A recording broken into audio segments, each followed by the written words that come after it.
CST, une cérémonie historique à plus d'un titre.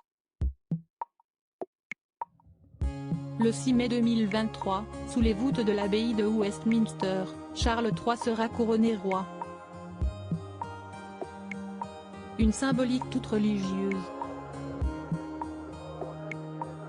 Quand Élisabeth II a rendu son dernier souffle dans sa résidence de Balmoral en Écosse, celui qui n'était que prince de Galles est devenu automatiquement roi. La monarchie ne meurt jamais. La reine est morte, vive le roi.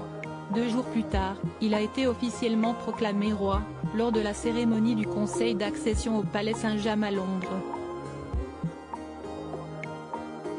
Les autorités ont reconnu le nouveau règne et les députés ont prêté allégeance.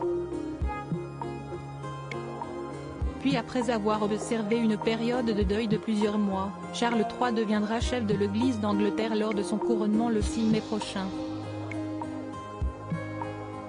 Une cérémonie d'ordre religieux, qui n'a pas de valeur légale. Pour faire simple, l'accession au trône est le mariage civil du souverain avec sa nation, alors que le couronnement est le mariage religieux avec sa nation, explique Kevin Guillot, expert de la famille royale britannique. C'est une dimension spirituelle que les autres monarques européens n'ont pas.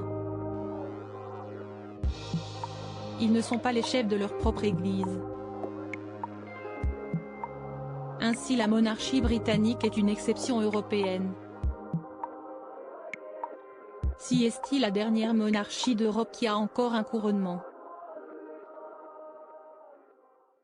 CST, le dernier monarque européen qui porte encore la couronne, les autres monarques ont la couronne posée à côté d'eux sur un coussin, souligne-t-il. En Espagne, au Danemark, en Norvège ou encore aux Pays-Bas, sacrés couronnements ont disparu des agendas royaux.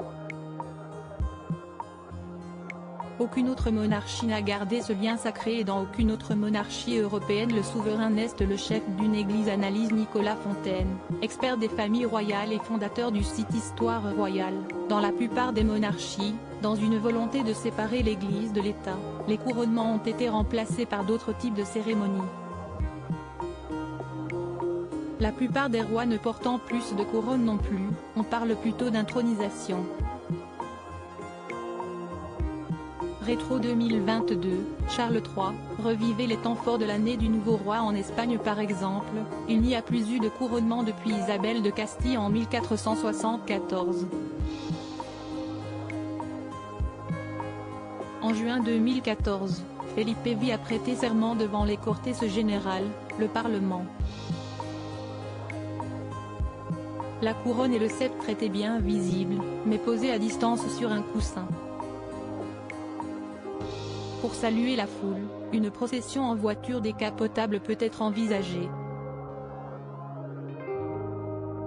L'acte en lui-même est officiel et administratif, contrairement au couronnement britannique, puisqu'il consiste à promettre de respecter la constitution espagnole, explique Nicolas Fontaine.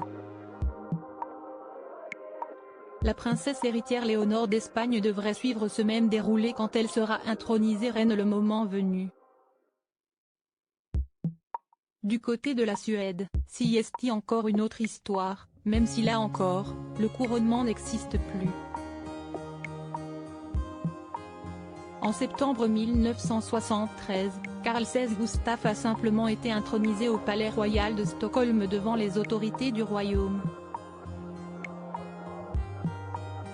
Dans un discours suivi par la nation, il a promis d'assumer les prérogatives qui lui revenaient. Comme en Espagne, les joyaux de la couronne étaient disposés sur un coussin. Pourquoi la monarchie britannique a conservé la cérémonie du couronnement? Au Danemark, la manière de procéder diffère également. Si les rois danois ont eu droit aux cérémonies de couronnement et à l'onction, la tradition a pris fin avec la réforme de la Constitution de 1849. Ainsi, quand Margrethe II, l'actuelle souveraine du Danemark, est devenue reine en janvier 1972 après la mort de son père Frédéric IX, elle n'a eu droit à aucune cérémonie d'intronisation. Elle a simplement été proclamée au balcon du palais de Christiansborg le 15 janvier 1972, par le Premier ministre de l'époque Jens Otto Krag. Quant aux joyaux de la couronne, ils sont exclusivement sortis de leurs écrins lors des funérailles. Aux Pays-Bas, lors d'une cérémonie d'intronisation, Willem-Alexander a prêté serment dans la nouvelle église d'Amsterdam, qui ne sert plus pour les offices religieux, puis a été investi par les États généraux après l'abdication de sa mère, la reine Béatrix en 2013. Le monarque jure d'être fidèle à la Constitution. Le roi porte une cape d'hermine, est assis sous un dais, et les joyaux de la couronne sont aussi présents, déposés à côté. Mais le roi ne va jamais porter la couronne. Il y a aussi des arrivées et des sorties en calèche, ce qui ajoute au prestige, souligne Nicolas Fontaine. Des intronisations mais pas couronnement donc, comme si est-il le cas au Royaume-Uni. Si le sacre de Charles III n'est pas légalement indispensable, les Britanniques ne sauraient néanmoins s'en passer. L'événement, qualifié d'historique, est un atout indispensable pour faire rayonner la monarchie. Tous les yeux vont se tourner vers le Royaume-Uni. Comme pour des funérailles d'État ou un mariage princier, ce sont de véritables coups de com' pour la monarchie, assure Kevin Guillot. Trône, sceptre, couronne, huile sainte, carrosse et dorure, la monarchie brille de mille feux et revêt ses plus beaux atours. Mais Charles III veillera à apporter des petites modifications par rapport à celui de sa mère en 1953. 70 ans séparent les deux sacres, et une touche ou deux de modernité seront les bienvenus.